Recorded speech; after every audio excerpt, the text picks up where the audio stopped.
C'était l'anniversaire de ma maman et elle faisait une fête à la maison avec des voisins, des amis et des collègues. Il était tard, alors mon frère et moi sommes allés nous coucher. Alors que j'étais sur le point de m'endormir, j'ai entendu des pas dans l'escalier. La porte s'est ouverte et un des amis de ma mère est entré dans la chambre. L'homme m'a obligée à faire des choses qui m'ont fait honte, des choses dont je n'ai jamais voulu parler à personne. Après qu'il soit sorti, je l'ai entendu ouvrir la porte de la chambre de mon frère. Quelques semaines plus tard, mon frère et moi regardions les infos à la télé au moment d'un reportage sur la violence sexuelle.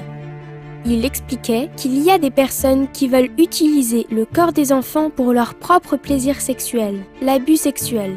Et il y a aussi des personnes qui veulent gagner de l'argent en utilisant les enfants pour le sexe. Et ça s'appelle l'exploitation sexuelle. Le lendemain, je pensais toujours à ce que j'avais vu à la télé. Je me suis lancée et je suis allée raconter à ma maîtresse ce qui était arrivé à mon frère et à moi. Ma maîtresse a dit que c'était très courageux et important de parler de ce qui s'était passé. Cela peut arriver aux garçons et aux filles, et une règle simple à garder en tête est que ce qui se trouve sous tes sous-vêtements est à toi. Et personne n'a le droit de te faire quoi que ce soit qui te mette mal à l'aise ou te fasse honte. Ma maîtresse expliqua que ce n'était pas de ma faute et que j'avais bien fait de lui en parler.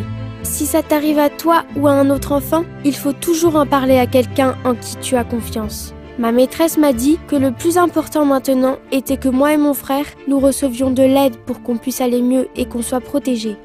Je sais désormais que l'homme qui est venu dans ma chambre ne fera plus de mal ni à moi, ni à mon frère, ni à aucun autre enfant. Le pays dans lequel tu vis a fait un certain nombre de promesses pour protéger les enfants dans un document qui s'appelle la Convention de Lanzarote. La première promesse est que tous les enfants qui demandent de l'aide seront pris au sérieux. La deuxième, qu'on empêche les adultes qui abusent ou exploitent des enfants de continuer à le faire.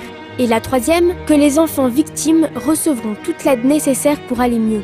Si tu penses que toi ou un autre enfant est en danger, parle-en à quelqu'un en qui tu as confiance et qui pourra t'aider. Ou appelle le numéro d'urgence de ton pays si tu n'es pas sûr de savoir quoi faire.